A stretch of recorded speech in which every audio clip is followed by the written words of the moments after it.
지난주에 그 설교를 하면서 하나님께서 교회에게만 주시는 특별한 은혜가 있다, 이런 말씀을 드린 바가 있어요.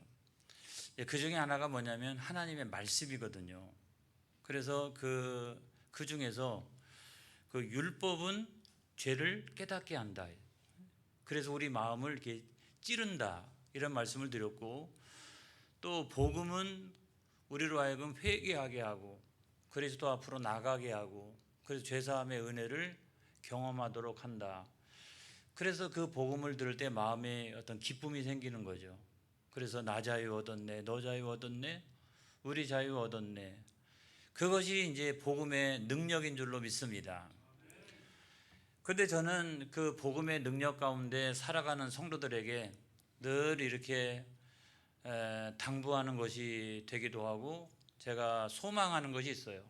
그건 어떤 거냐면, 우리가 복음의 능력 가운데서 영적으로 이 바른 사람이 되자, 이 영적으로 바른 사람이 되자, 이 말씀을 꼭 드리고 싶어요. 영적으로 우리가 바르게 되는 것이 왜 중요하냐면, 영적으로 딱 바르게 되어 있으면 내적인 질서가 있습니다. 내적인 질서가. 그래서 어떤 시험이 온다든지, 아무튼 어떤 문제가 찾아온다든지 위기가 찾아온다 할지라도 그 영적인 영적인 질서, 이런 것들이 잘 있어서 문제가 찾아오고 시험거리가 찾아오고 환난이 찾아와도 이것들을 잘 그 속에서 정리해내는, 그래서 결과적으로 보면 그걸 극복하는 능력이 있더라는 거예요. 그런 사람이 특별히 그 은사가 있고, 아니면 그분이 대단한 능력이 있어서 그런 게 아니라, 영적으로 반듯한 사람은 내적으로 그와 같은 질서가 잘 잡혀 있어서 아무튼 그걸 잘 이렇게 소화하고 극복해 나가는 그런 능력이 있더라. 여러분, 지난번 다니엘 기도회 때 강사님 가운데 지선 전도사님, 우리가 지난번에 충북 다니엘 기도회 때 강사님으로 나오셨던 분도 지선 전도사님이었는데, 제가 그분의 간증을 들으면서 깨닫는 바가 있었어요. 그분의 아들 가운데 5살짜리가 젓가락을 가지고 놀다가 그 전기 코드 거기다 젓가락을 넣어가지고 죽다 살아났잖아요. 그래가지고 나중에 다 손가락 움직이게 된 것도 감사요. 그리고 그런데도 불구하고 손가락 중에 하나는 잘라내야 했습니다. 그리고 나중에는 그분의 딸이 또 넘어져 가지고 손목이 부러져서 거기다 철심을 밟고, 그래가지고 이런 어려움 저런 어려움, 이런 시련 저런 시련 계속 있었는데도 불구하고 이분이 그냥 수많은 사람들 앞에 나와서 간증을 하고 또 찬양을 하고, 그런 모습을 통해서 야, 이분은 영적으로 참 반듯한 사람이구나. 그리고 그 안에 그런 내적인 어떤 그런 질서가 있기 때문에 가정의 자녀들 가운데 여러 가지 어려움이 찾아와도 그거를 능히 잘 소화하고 극복해 나갈 수 있는 능력이 이 사람 가운데는 있구나. 그래, 정말 기가 막힌 일을 당해도 이 사람을요, 사단이 거꾸로 때릴 수가 없는 거예요. 무너뜨릴 수가 없는 거예요. 삶을 좌절시키고 그렇게 할 수가 없는 거예요. 그래도 그거를 잘 소화하고 또 극복하고 일어나는 모습을 보면, 저는 그래서 성도들이 그런 영적으로 강한 성도들이 됐으면 좋겠다, 그런 생각을 갖고 있어요. 하나님, 우리 교회 성도님들은 영적으로 강한 성도들이 되게 하여 주옵소서. 약할 때는 하나님께만 약하게 하여 주옵소서. 그리고 영적으로는 강한 성도들이 되게 하여 주옵소서. 여러분, 저도 이렇게 노회나 총회에서 굳은 일 참 많이 맡고 있어요. 제가 아마 제일도 많이 그런 굳은 일을 감당하고 있을 거예요. 어떤 때는 저한테 질문을 합니다. 그럼에도 불구하고 끄떡하지 않는 이유가 뭐냐? 그런 많은 일들을 겪으면서도 어떻게 이렇게 끄떡도 안 하느냐, 이렇게 어떻게 그렇게 강할 수가 있느냐? 천만의 말씀이에요, 여러분. 제가 그렇게 강한 사람이 아닙니다, 여러분. 강하기는 우리 안 사람이 더 강해요. 용가리 통뼈 같아요. 제가 이런 말씀을 드리고 싶어요. 이런 뭐냐면 하나님께 쓰임 받을 수 없는 사람이 있다는 거예요. 영적으로 반듯하지 않는 사람, 내적 질서가 없는 사람, 그래서 영적인 분별력이 없는 사람, 이랬다 저랬다 하는 사람, 그리고 그냥 쉽게 무너지는 사람, 이런 사람들은 정말 하나님이 사용하실래야 사용하실 수가 없어요. 그런 사람들을 어떻게 사용하겠어요? 그리고 여러분, 우리가 6월달이 되면 교회 지도력을 세우기 시작할 터인데 저는 지금부터 기도하고 있어요. 하나님 아버지, 영적으로 반듯한 사람들을 세우게 하여 주옵소서. 교회가요, 환난 풍파가 얼마나 많이 있는지 알 수가 없습니다. 솔직히 말하면 이단이 말이죠, 계속 바깥에서는 역사하고, 얼마 전에는 보니까 우리 교회 그 간판에다가 환희순복음교회하고 간판에다가 어떤 이단에서 와가지고 막 어떤 이상한 유인물을 갖다 붙여놨더라고요. 우리 부목사님들이 그거를 떼갖고 왔는데, 아무튼 바깥에서는 막 이단이 역사하고요, 내적으로는 여러분 자기 주장이 강하고 이런 사람들이 한둘이 아니에요. 이런 가운데서 목회를 하고 주님의 교회를 잘 섬겨 나간다라고 하는 것이 이게 간단한 문제가 결코 아니라고 하는 거예요. 이게 정말 쉬운 문제가 아니다. 그래서 여러분, 우리가 지도자 한 사람을 세울 때도 영적으로 반듯한 사람을 세워야 돼요. 그래서 교회가 이런 문제 저런 문제에 어떤 어려움이 있더라도 그것을 잘 판단하고 그거를 내적으로 잘 소화하고, 교회가 오히려 그런 걸 통해서 더욱더 강해지고 단단해지고 영역을 확장시켜가고, 할렐루야, 이래야지 여러분, 지도자가 한 사람이 흔들리기 시작하면 교회가 오랜 시간 동안에 어려움을 겪고 시련을 겪고 안 되는 거예요. 저는 사무엘을 보면서 하나님 아버지, 사무엘과 같은 그런 지도자가 세워지게 하여 주시옵소서, 이런 생각이 들어요. 사무엘이 여러분 그 마지막 그 사사로서 얼마나 많은 그 어려움과 시련과 역경이 있었어요. 그럼에도 불구하고 그가 새로운 왕조 시대를 열어나가는 데 있어서 어떻게 견인차의 역할을 감당할 수가 있었다. 지도자들은요, 다른 거 없어요. 새로운 시대를 열어나가는 데 있어서 그런 어떤 견인차의 역할을 감당하는 사람이 지도자인 거예요. 다른 사람보다 더욱더 많은 책임감을 가지고, 그런 어려움이 있을 때도 영적인 분별력을 가지고, 언제나 인간적인 입장에 서는 게 아니라 어떻게 하나님의 입장에 탁 서서 주님의 몸된 교회를 붙들고 눈물로 기도하며, 자기가 가지고 있는 재산 있는 거 없는 거 갖고 헌신하고 충성하며, 그렇게 해서 한 시기에 교회의 역사를 담당하는 사람들이 누구냐면 지도자들인 거예요. 그런 지도자를 잘 세우면 교회는 부흥합니다. 그런 지도자를 잘못 세우면 교회는 쇠퇴하기 시작합니다. 하나님 아버지, 사무엘과 같은 그런 지도자를 세울 수 있도록 인도하여 주옵소서. 그런데 여러분, 오늘 성경 말씀에 보면 사울왕이 등장하잖아요. 그런데 하나님께서 그 사울왕을 세우신 것을 후회하셨더라.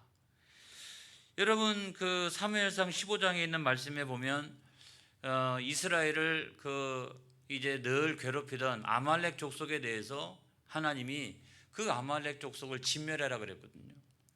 그랬는데 사울왕이 어떻게 했어요? 진멸하기는커녕 대체적으로는 이렇게 했지만, 그럼에도 불구하고 그 대표자인 왕은 살려두고 가축 중에서도 그 중에서 제일 괜찮은 것들은 다 그것들을 살려가지고 욕심껏 자기 욕심을 채우고 그렇게 했단 말이죠. 철저하게 하나님 말씀에 불순종했잖아요.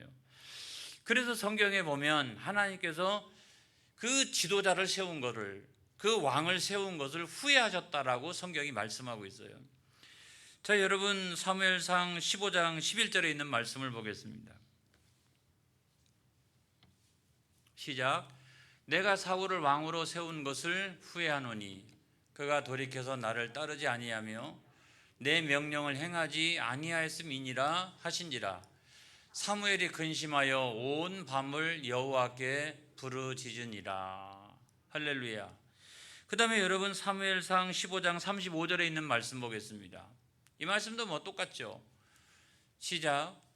사무엘이 죽는 날까지 사울을 다시 가서 보지 아니하였으니 이는 그가 사울을 위하여 슬퍼함이었고 여호와께서는 사울을 이스라엘 왕으로 삼으신 것을 후회하셨더라 그랬어요. 하나님께서 후회하셨다는 거예요. 근데 우리가 여기서 한 가지 의문이 생겨요. 하나님께서 어떻게 후회하실 수가 있지? 하나님은 이랬다 저랬다 하시는 분인가? 여러분, 절대로 그게 아니라고 하는 사실을 믿으시기를 주님의 이름으로 축복합니다. 여러분, 사람들은요 후회를 많이 합니다. 후회를 많이 해요.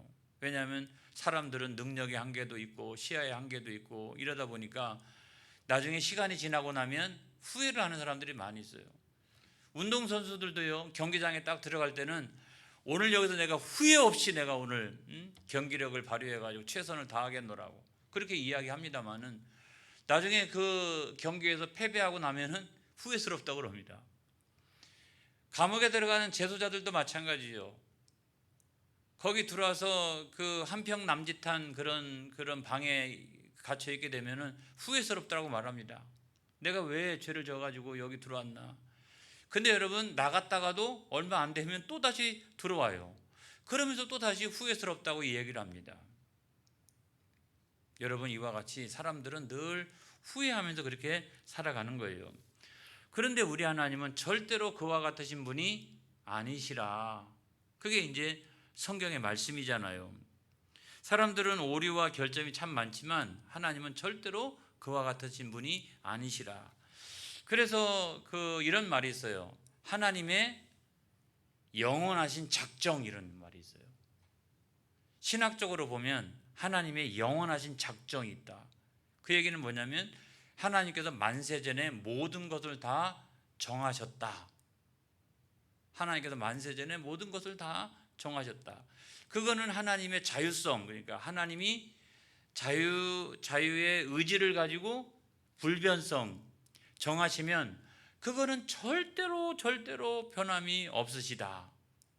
그게 뭐냐면 하나님의 영원하신 작정이에요. 여러분, 성경에도 있습니다. 로마서 9장 15절에 있는 말씀 보겠습니다. 시작. 모세에게 이르시되 내가 긍휼히 여길 자를 긍휼히 여기고 불쌍히 여길 자를 불쌍히 여기리라 하셨으니, 그걸 우리가 어떻게 알아요? 그렇죠? 하나님이 어떤 사람을 긍휼히 여기시고 어떤 사람은 또 불쌍히 여기시고, 그걸 우리가 어떻게 알아요? 자, 로마서 9장 18절에 있는 말씀 보겠습니다. 시작. 그런즉 하나님께서 하시고자 하는 자를 긍휼히 여기시고 하고자 하시는 자를 완악하게 하시느니라.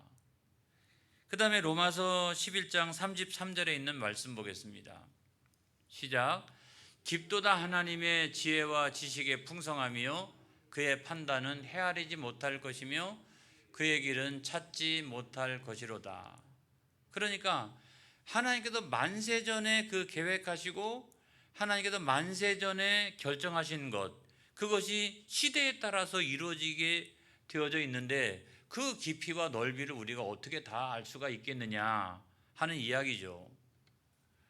여러분, 그 웨스터민스터 신앙고백서 가운데 이런 내용이 있어요. 제가 글을 한 두 가지를 보여드릴 텐데, 웨스터민스터 그 신앙고백서에 보면 이런 내용이 있습니다. 시작. 하나님은 영원부터 자신의 뜻을 가장 지혜롭고 거룩한 의논으로 자유롭고 변함없이 앞으로 일어날 일들을 정하셨다. 이게 아주 유명한 신앙고백서거든요. 여기 보면 삼위일체 하나님이 거룩한 의논을 통해서 자유롭게 의지를 가지고 결정하세요. 그리고 그 한번 결정한 일은 절대로 변함이 없이 반드시 이루어진다라고 하는 것이 그 신앙고백서에 있는 내용이에요. 그 다음에 또 하나의 글을 한번 보겠습니다. 이 글은 16세기에 토마스 카트라이트라고 하는 그 신학자가 쓴 글인데, 그 글에는 이런 내용이 있어요. 다 같이 한번 읽어보겠습니다. 하나님의 작정은 하나님의 가장 완전한 의지의 행위이며 그 행위에 의해서 하나님은 자유롭게 여태까지 있었던 일뿐만 아니라 지금 있는 일과 앞으로 있을 모든 일을 결정하신다. 하나님의 의지는 헤아릴 수 없는 것으로 그분의 작정을 우리의 이성으로 헤아려서는 안 된다. 그걸 우리가 다 어떻게 다 깨달아 알 수가 있겠느냐는 거예요. 그래서 우리가 이제 믿기는 성경을 통해서 야, 하나님의 영원하신 작정이 있구나 이거. 그걸 우리가 알게 되는데, 또 성경을 읽다가 보면 저와 여러분이 성경을 많이 읽습니다마는 근데 때때로 하나님이 후회하신다, 또는 뭐 근심하신다, 한탄하신다, 이런 내용이 또 있거든요. 대표적인 것이 뭐냐면 노아 시대 아니겠어요? 창세기 6장 6절에 있는 말씀을 보겠습니다. 시작. 땅 위에 사람 지으셨음을 한탄하사 마음에 근심하시고. 자, 여기에 보면 하나님은 작정한 대로 그 시간과 장소가 틀림이 없이 불변성을 가지고 당신의 뜻을 관철해 가시는데, 때때로 하나님은 한탄하시고 근심하시고 후회하시기도 하신다는 거예요. 이걸 어떻게 우리가 이해할 수가 있을까? 그래서 우리는 잘 이해가 안 가요. 그래서 아주 유명한 칼빈이라고 하는 종교개혁가는 이것을 어떻게 이야기했는지를 한번 살펴보겠습니다. 자, 칼빈을 한번 소환하겠습니다. 시작. 하나님의 후회하심에 대한 성경의 증거를 하나님의 능력이나 완전성에 있어서 결함을 말하고자 한 것이 아니라 죄에 대한 하나님의 증오를 우리의 인식 수준에 맞추어 우리로 하여금 깨닫게 하기 위한 것이다. 야, 이게 조금 어렵지만 존 칼빈이 가장 명확하게 이 문제를 설명을 한 것 같아요.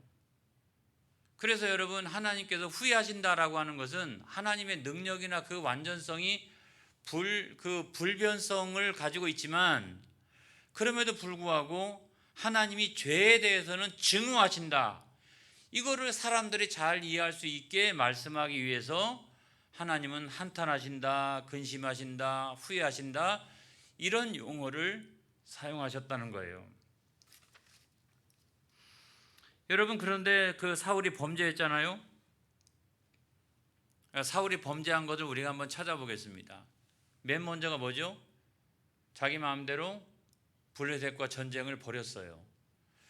그리고 그 전쟁에는 하나님의 은혜를 구해야 되는데, 그 은혜를 구하기 위해서 하나님 앞에 화목제물과 번제물을 드려야 되는데, 그 사무엘이 늦게 온다라고 하는 이유 때문에 자기가 그 제사를 집전을 했어요. 이것뿐만 아니라 아말렉 족속을 완전하게 진멸하라고 그랬는데, 거기서 자기가 욕심껏 좋은 것 이런 것들은 남겨놓고 그렇게 했다는 거죠. 그래서 여러분, 자기 마음대로 계속해서 죄를 지으니까 하나님께서 후회하셨다는 거죠. 그 말은 뭐냐면, 그가 지은 그 범죄를 어떻게 해요? 하나님의 완전성과 그런 것이 의심되는 게 아니라 하나님은 그 범죄에 대해서는 증오하신다는 거예요. 그거에 대해서는. 그걸 여러분 믿으시기를 축복합니다. 그래서 사무엘상 15장 23절에 있는 말씀에 보면 이런 말씀이 있어요. 자, 이는 거역하는 것은 점치는 죄와 같고 완고한 것은 사신 우상에게 절하는 죄와 같음이라. 왕이 여호와의 말씀을 버렸으므로 여호와께서도 왕을 버려 왕이 되지 못하게 하셨나이다 하니 그랬어요. 자, 이 말씀에서 거역하는 것이 점치는 죄와 같을까? 한번 거역했다라고 해서 그것이 점치는 죄와 같을까? 그냥 성경 한번 올려놓으세요. 지금 성경 올려놓으세요. 자, 거역하는 것은 뭘 말합니까? 하나님의 말씀을 거역하는 거예요. 그러니까 내 마음대로 하는 거예요. 그러니까 다시 말하면 그것이 점치는 것과 같다는 거예요. 내가 이리 갈까 저리 갈까, 내 마음대로 하는 거죠. 하나님 말씀대로 하는 게 아니라 하나님 말씀을 거역하는 것은 내 마음대로 하는 것이기 때문에 그것은 마치 점치는 죄와 같다는 거예요. 여러분, 제가 해석한 거예요. 여러분 쉽게 아마 이해가 되리라고 생각합니다. 완고한 것은 사신 우상에게 절하는 죄와 같음이라. 완고한 것이 어떻게 우상에게 절하는 죄와 같을까? 라고 생각을 했는데, 내가 죄를 짓고서도 계속해서 완고하면 뭔가 믿는 것이 다른 데 있는 거예요. 자기를 믿든지. 내가 계속 죄를 지어가는데 잘못했다는 생각이 안 드는 거예요. 그리고 계속 목이 고다져서 완고하게 되어지면 내가 하나님 외에 내가 뭔가 이렇게 의지하는 데가 있는 거예요. 그게 자기 자신이든지 아무튼 돈이든지 명예든지 어떤 것이든지 아무튼 자기 자신이 의지하는 게 있는 거예요. 그렇기 때문에 죄를 짓고도 완고한 것은 우상에게 절하는 죄와 같다라고 말씀하시고 있는 거예요. 그렇기 때문에 하나님께서 어떻게 후회한다. 하나님께서 후회한다. 그래도 네가 하나님 말씀을 버렸기 때문에 나도 너를 버리노라. 이렇게 말씀하시고 있는 거예요. 여러분, 이 말씀이 오늘날 교회에게 주시는 어떤 교훈이 있을까요? 저와 여러분들에게, 교인들에게 주시는 어떤 교훈이 있을까요? 제가요, 많은 교회들을 방문하게 됩니다. 제가 굉장히 많은 교회들을 방문하게 돼요. 근데 이제 그런 교회를 이렇게 방문하게 될 때 문 열고 딱 들어가 보면, 아니면 입구에서부터 그 교회가 그냥 느껴져요. 그 교회의 영적인 상태라든가 그런 것들이 그냥 느껴져요. 우리 김시식 목사님도 계십니다마는 웬만한 목사님들은 아마 다 똑같을 거예요. 임시당회장을 맡아가지고 어느 교회가 이렇게 딱 가서 보면 막 영적으로 이렇게 암담하다 막 이런 생각이 들고, 어느 교회 가면 조그만 교회인데도 불구하고 이 교회는 정말 소망이 있다 이런 생각이 들고, 그것이 뭐냐면 그냥 느껴지는 거예요. 그냥 느껴지는 거예요. 그래서 뭡니까? 모든 교회가 하나님을 경외함으로 순종하는 교회는, 잘 교우들이 순종하는 교회는 그 교회는 반드시 부흥하고 성장합니다. 시간이 지나가면서 반드시 부흥하고 성장합니다. 근데 어느 교회가 오늘 성경에 나와 있는 사울처럼 그렇게 어떤 것은 잘 순종하지만 대부분은 다 거역하고 불순종하고 그렇게 되는 교회는요, 교회 안에 다툼도 많이 일어나고 그러면서 교회는 점점점 쇠락해져 가는 것을 보게 돼요. 그런 경험을 한 3번 정도 크게 한 교회는 나중에 보면요, 그 상처가 남아요. 여러분, 우리 교회는 그와 같이 하나님 경외하면서 하나님 말씀에 잘 순종하면서 성령으로 충만한 그런 교회가 되어지기를 주의 이름으로 축복합니다. 여러분, 그런 교회를 하나님께서 세상 가운데 사용하신다. 이걸 여러분 믿으시기를 축복합니다. 그 다음에 맨 마지막에 제가 드리고 싶은 말씀 뭐냐면, 하나님의 후회하심이라고 하는 것은 2가지 측면이 있다는 거예요. 자, 하나님의 후회하심, 사울과 같은 경우는 왕으로 세워놨다가 하나님께서 후회하시고 징계하시잖아요. 그게 하나님의 후회하심이에요. 또 하나의 하나님의 후회하심은 어떤 거냐면 은혜가 있습니다. 은혜가 있어요. 뭐냐면 내가 죄를 지었다라가도 어떻게 회개하면 하나님께서 어떻게 해요? 그거를 후회하시고 은혜를 베풀어 주신다. 이게 여러분 성경 말씀이 있어요.